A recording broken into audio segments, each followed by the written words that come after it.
ওরেও নামাজি কোরআন দিয়া নামাজ পড়ো, সমাজ কেন হলো না? ঠিক কিনা? কোরআন দিয়া নামাজ পড়ি, সূরা ফাতিহা দিয়ে সিজদাগুলো যদি কবুতরে আদার খাবার মতো টপ টপ টপ টপ করে হয়, একটা সিজদাও আমার আল্লাহর দরবারে কবুল হবে না। একটা সিজদাও কবুল হবে না। আর দ্বিতীয় নাম্বারটা হলো মসজিদে কারোর জন্য এক্সট্রা ভাবে জায়গা রাখার সিস্টেম। কথা বলেন ঠিক কিনা? মসজিদ এমন একটা ঘর, এক কাতারে নেতা দাঁড়াবে, এক কাতারে ফকির দাঁড়াবে, বাদশা দাঁড়াবে।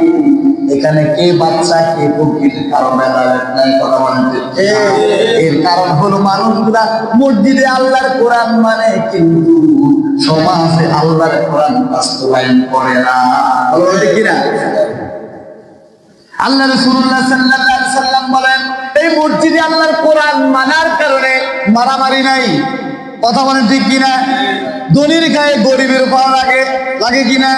আবার গরিবের পায়ে গরিবের আবার লাঠি লাগে, আবার একজনে খিচাখিচি লাগে, গুদাগুদি লাগে, কিন্তু মারামারি হয় না। তার কারণ হলো মসজিদের মধ্যে একজনের আইন তিনি বলেন কে? আল্লাহ। এই আল্লাহর আইন বাস্তবতা করার জন্য যদি মানুষগুলা যদি কোরআনের শাসন অনুযায়ী সমাজে পরিচালনা করে, তাহলে আর মসজিদে যেমন শান্তি, বাইরে তেমন শান্তি হয়ে যায়। ওরেও নামাজি কোরআন দিয়া নামাজ পড়ো, সমাজ কেন হলো না? ঠিক কিনা? কোরআন দিয়া নামাজ পড়ি, সূরা ফাতিহা দিয়া নামাজ পড়ি, সূরা নাস দিয়া নামাজ পড়ি, সূরা কাফিরুন দিয়া নামাজ পড়ি। এই সূরাগুলো অবতীর্ণ করেছেন কে? আল্লাহ। এই সূরাগুলো নাজিল করেছেন কে? এই ভাষাগুলো কার? আল্লাহর কোরআন দিয়া নামাজ পড়ো, কিন্তু কোরআন দিয়া সমাজ পরিচালনা করতে আমরা রাজি নাই। কথা বলে ঠিক কিনা? তাহলে বলেন, ওরেও নামাজি কোরআন দিয়া নামাজ পড়ো, সমাজ কেন পড়ো না? কোরআন দিয়া নামাজ পড়ো, সমাজ কেন পড়ো না? আল্লাহু আকবার।